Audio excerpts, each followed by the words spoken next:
Hi, and welcome to week 7 of social studies. So, this week we will continue our tours of the continents and we will be stopping in Europe. But before I show you Europe, let's take a look at where we have been already and what we've talked about. So, our first continent was Africa, and we focused on South Africa, and we learned about the climate, we learned about the culture, we learned about the capitals, found out Africa has 3 capitals.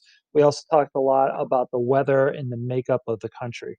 Next, we traveled to South America, and in South America, right in this area, we learned about Brazil. And we found out that Brazil, as a country itself, makes up about 50% of the entire continent of South America. So we found out that that was pretty big. We also found out that, as you can see the line right here, there's our equator, or the middle. And we know that part of Brazil goes through the equator, meaning it's a very warm climate. But however, the further south we go in Brazil, the temperature is more like here in the United States. So now we're going to travel to Europe. Now, Europe is a little bit different. It is not quite the same as either continent of Africa or South America that we learned about. First thing you notice is we went a lot further north. So right there, that's going to tell you that when the further north you go, the colder it gets. And we know that with the United States, if you're in Florida, it's pretty warm, but by the time you get to Pennsylvania, the weather changes and it's not as warm. Well, that's the case here in Europe. You notice that the majority of Europe is surrounded by the Atlantic Ocean. Also, we've learned that the Arctic Ocean's up here, so that's actually close by too. So, just knowing that and seeing how much water there is and how far north it is, we're going to learn that Europe is actually a little colder than what we're used to. It has seasonal weather similar to the United States, but it still gets a little colder.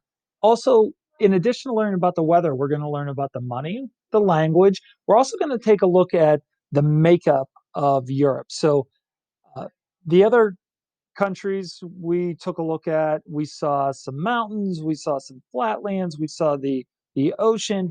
So we're going to learn about that as well because Europe again is a little different than those other two countries.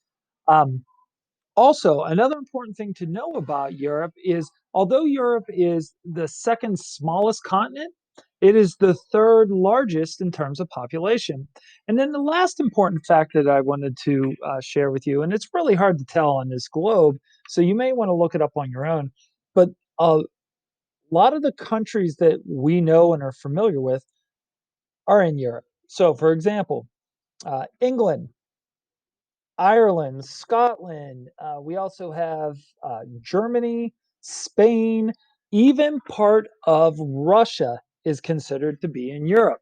So, a lot of the major countries that we've heard about, whether it's on the news or we've heard people talk about, those come from Europe. One last thing I want to mention about Europe before we go, we have talked about in Africa and South America, we have talked about settlers and how they developed those continents and those countries. The majority of the settlers who did the exploring came from Europe. So Europe is actually considered one of our oldest inhabited or lived on continents.